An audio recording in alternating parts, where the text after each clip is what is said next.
नमस्कार मंडळी, मी Sneha the radiant woman या माझ्या यूट्यूब चॅनलवर तुमचं स्वागत करते. सो मंडळी, आज माझ्या चॅनलच्या माध्यमातून आपण पाहणार आहोत मुंबईतील इवन आशियातील सगळ्यात मोठं स्ट्रीट फेस्टिवल, ते म्हणजे काळा घोडा. हो मंडळी, आणि नेमकं ह्या वर्षी काळा घोडा फेस्टिवलला 25 वर्ष पूर्ण होत आहेत आणि दरवर्षीप्रमाणे त्यांनी ह्या वर्षीही खूपच मेहनत घेऊन हे फेस्टिवल साजरा करण्याचं ठरवलं आहे आणि 25वं वर्ष असल्यामुळे ते दिसूनही येत होतं फेस्टिवल मध्ये. सो हे 25व्या वर्षाच्या निमित्ताने त्यांनी इथे रौप्य महोत्सव वर्षाच्या स्मरणार्थ 25 घोड्यांच्या प्रतिष्ठापनाची मालिका ह्या वर्षी वैशिष्ट्य आहे.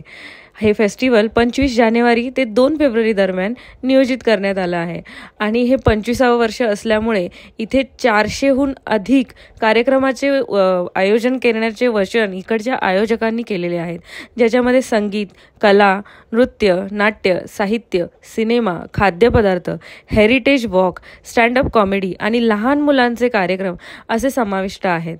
तसंच मी जेव्हा गेले होते तेव्हा बऱ्यापैकी इतकी गर्दी होती तिथे आणि इतकं मस्त वातावरण होतं आणि त्या गर्दीचा उत्साह पाहून खूपच बरं वाटलं.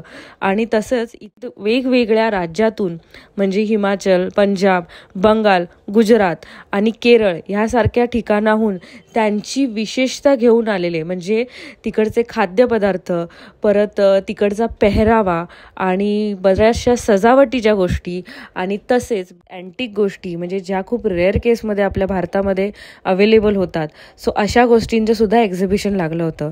तसेच गुजरातसारख्या राज्यातून तिकडचा फेमस बांधणी म्हणून ओळखला जाणारा कापड मटेरियल ते सुद्धा तिकडे विकण्यासाठी अवेलेबल होते. आणि तिथे आसपास सुंदर सुंदर रेस्टॉरंट आहेत. जवळच जहांगीर आर्ट गॅलरी सुद्धा आहे आणि त्याच्या समोरच एक कॅफे आहे. इवन तिथे रिदम हाऊस आहे, ठाकरचे पुस्तकांचे दुकान आहे. ह्या सगळ्या दुकानांमुळे काला घोडा ह्या फेस्टिवलची शोभा अजूनच वाढली होती आणि गर्दीचा उत्साह बघून खूप असं पॉझिटिव्ह वाईब तिकडे येत होत्या. परत तिकडे पुढे गेल्यानंतर मला थोडं लक्षात आलं की एक मोठी लाईन होती जी हेरिटेज वॉकसाठी लागलेली होती. जे म्हणता जाईल की हेरिटेज वॉक ही फ्रीमध्ये होती, बट त्यासाठी लोकांचा जो उत्साह होता तो खरंच पाहण्यासारखा होता. आणि काळा घोडा फेस्टिवल मी स्वतः पर्सनली पहिल्यांदा अटेंड केलं. मला माहीत नव्हतं की आतमध्ये इतकं सुंदर सुंदर प्रदर्शन होणार असतं वस्तूंचं आणि प्रत्येक तिथे प्रेझेंट केलेल्या वस्तूंना किंवा त्यांनी जे रिप्रेझेंट केलं आहे त्यामागे, प्रत्येक वस्तूंच्या मागे किंवा प्रत्येक त्या चित्राच्या मागे काही ना काही उद्देश आहे आणि काही ना काही छान मेसेज आहे जो आपण समाजापर्यंत पोहोचवू शकतो.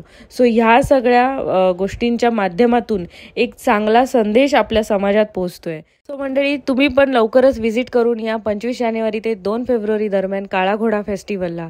आणि तुम्हाला हा व्हिडिओ माझा कसा वाटला हे नक्कीच मला कमेंट सेक्शनमध्ये कळवा.